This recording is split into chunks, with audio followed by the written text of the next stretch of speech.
in Nashville. You're undefeated in this round of games since returning to play on August 12th. How do you keep that unbeaten streak going come Wednesday? Well, as you've just mentioned, we have this fourth game in this trilogy against Dallas, and at this moment in time, we've been able to take the better end of it, as it were. The backdrop to that, of course, as you've also said, is trying to keep a very good unbeaten run going. But what I suspect is a rejuvenated Dallas side. When we ran into them, I think it was only about 10 days, 14 days ago. They had a couple of injuries.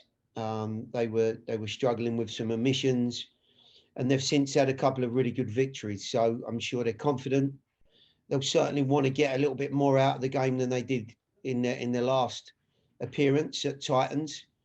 And it's going to take a real concerted effort, both defensively and offensively, to try and replicate some of the performances that we've had against them before. Thank you, Coach. With that, we'll open the floor for questions. We will begin with one from Tim Sullivan with For Clap and Castro. Gary, obviously you're always game planning, but in the fourth game in relatively quick succession against the same team, is there almost an element of we know what we're going to get, let's kind of roll the ball out there and play, or do you kind of tinker a little bit more? Yeah, I know what you mean, Tim. I'm sure both coaches, I know I am, you're fully aware of more importantly, their roster. As I said, they did have a couple of omissions last time out. They've got a very bright and creative front line who have shown in the last couple of games that they're in a good place again. They went through a little bit of a barren spell, results that weren't quite going their way, but I think they're starting to show their true colours again, and we'll be clear and we'll be aware of all of the different dimensions they have. I think the one thing that we certainly need to be, ready for is making sure that we come with the same sort of energy and the same sort of desire that we did in the last 3-0 victory. There was a real appetite about the game. It looked bright, it looked purposeful, and since then we've had a couple of very tough games here against sides that, in one way, shape, or form, have been really, really committed. And we ourselves need to try and get back onto that front foot and be a little bit more aggressive in our own approach to the game on Wednesday. Trey Hills with the Tennessean. Gary, it seemed like ball retention was a bit of a theme for you and for Daniel when we talked after the match on Saturday. That was a pretty notable point. Dallas, again, is a team that, seems like they love to play with the ball. And that's their style and how to create chances. Was that issue maybe heightened because it was Chicago, and therefore perhaps something that you're quite focused on a little bit going into this match? Or do you think that that's something that you're not necessarily concerned about going against Dallas on Wednesday? I think, first of all, Drake, I think all teams want to be around the ball. All teams want to have good possession. I think there's certain teams that, in terms of the way they're set up and, maybe go about their business, they just put a little bit more emphasis on that. Chicago team was definitely one of those. And, we can say, to the flip side of that coin for them, they've conceded a lot of goals as well. So there's always a downside to any sort of style of play. As far as we're concerned, I think if you look at some of the difficulties that we've run into, and I know when I look at other groups, there's a huge turnover of players. So many games coming thick and fast that you've got a rotation of bodies that some days look like they're really firing on all cylinders. Other days they look like they're just missing a beat a little bit, and it doesn't take an awful lot for a team like Chicago at the weekend, or New England when we played them in spells, to take advantage of. The other side of it is, of course, fatigue. And, you know, when you're turning around Saturday to midweek and then weekend again, there's not only a physical element to it, there's a mental and emotional element to it as well. And, you know, for that fact, that's why you see teams, you know, move their players around. They bring some fresh legs, some fresh minds into it, but it does break up the continuity. So, you know, as part of our development, and I said this after the game, you know, we have to find a platform and a consistency about our play. I think we've found that in other areas of our game. It's just been something that on one or two occasions we've just faltered slightly. And if we were perfect in all areas, it would be very strange for you know, for a brand new franchise. So we have to continually work at that, and it's something that, you know, the players are very aware of, and certainly want to, you know, become more of a frequent element. And right with Pro Esports. Yeah, Gary, thanks for the time. This is pretty closely related to the question that you just answered, but how do you keep your squad just dealing with a rotation? How do you keep them fully fit, but also try to keep them in good form, knowing that you're already guaranteed to be in the playoffs? Well, it's the first part of it is very difficult, Ben, as I just said to Drake. You know, you're rotating lots of players, not just before the game, but within the game. The 5 substitutes have helped enormously for all teams, so that, you know, you get that, you try and keep that group as healthy and as energetic as you can. But it also presents its problems. You know, lots of changes in any team create inconsistencies with relationships.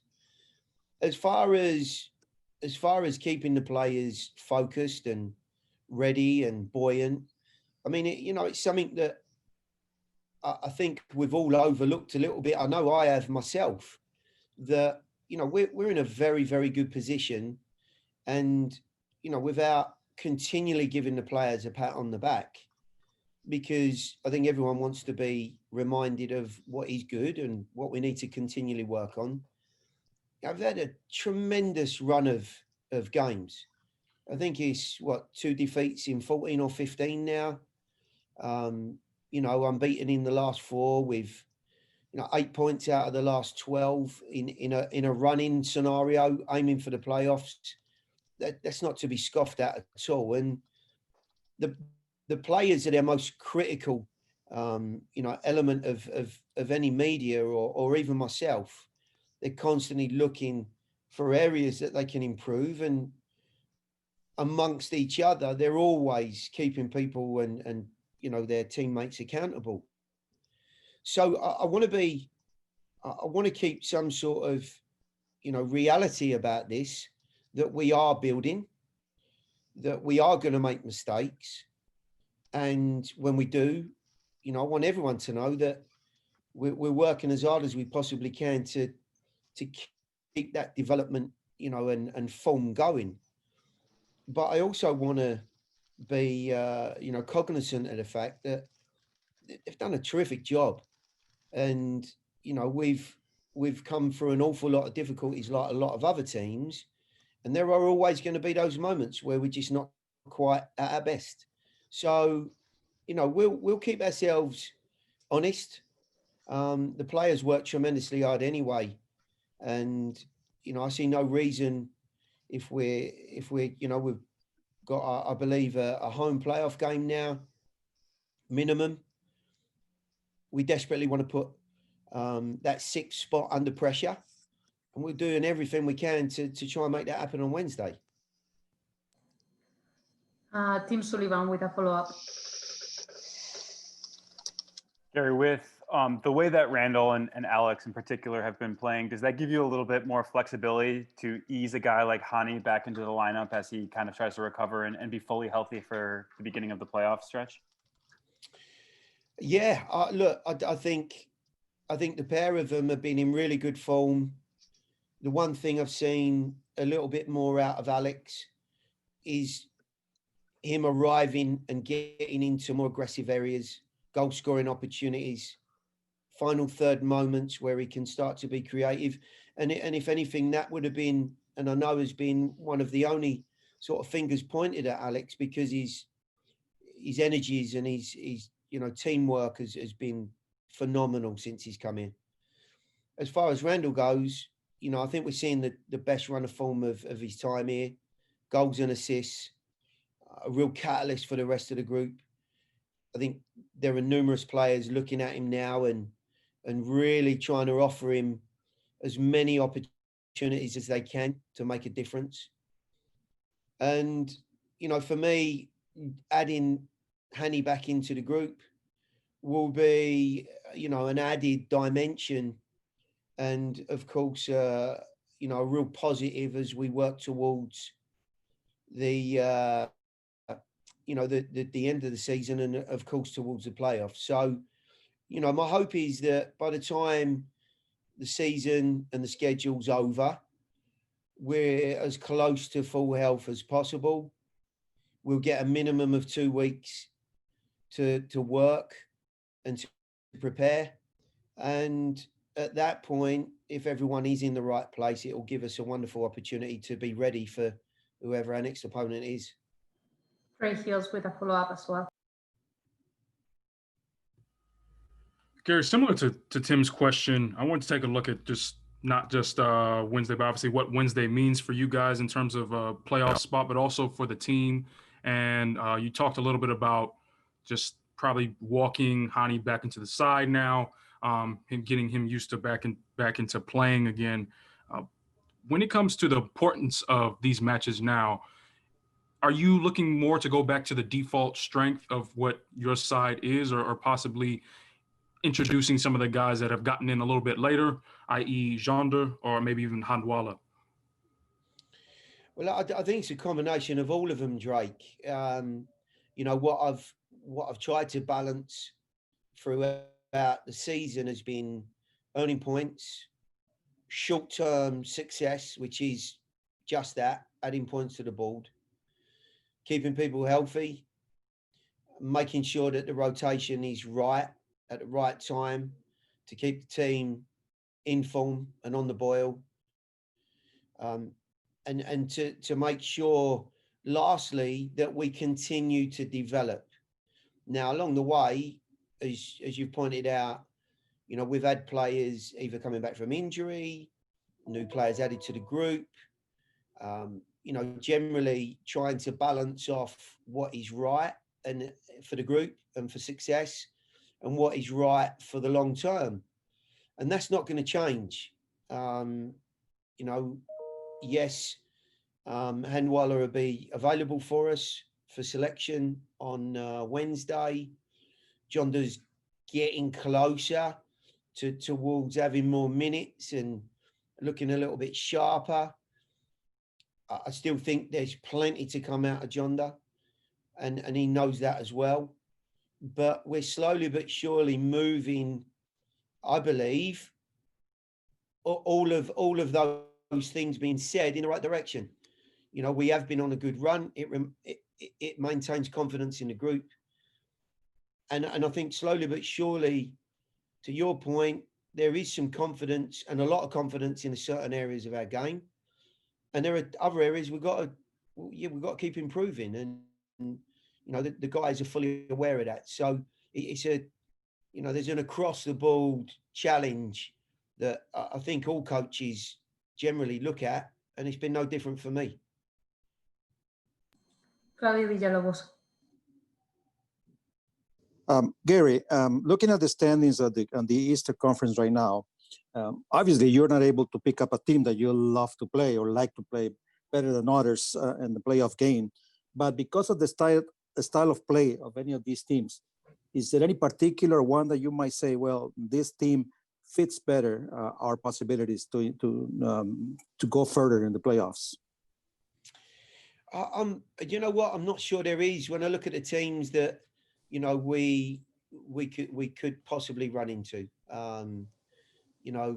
as I've said, we're confirmed with a home playing game. Should we be 7th or 8th? It's yet to be decided who those 9th and 10th teams are going to be.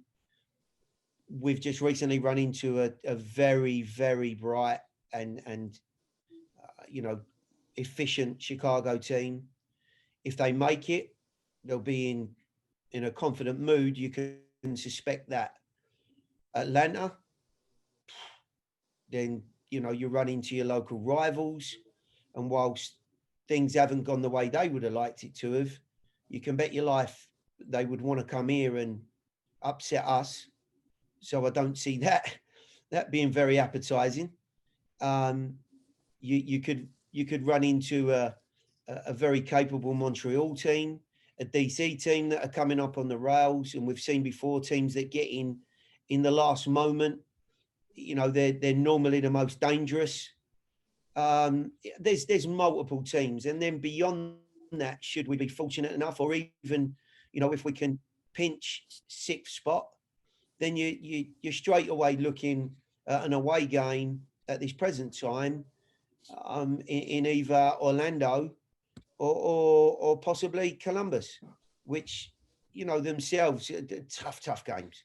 There are no easy ones. It's a long way round of saying whoever we play, a home game in the playing game, was something we really wanted to try and achieve because our own form's been good.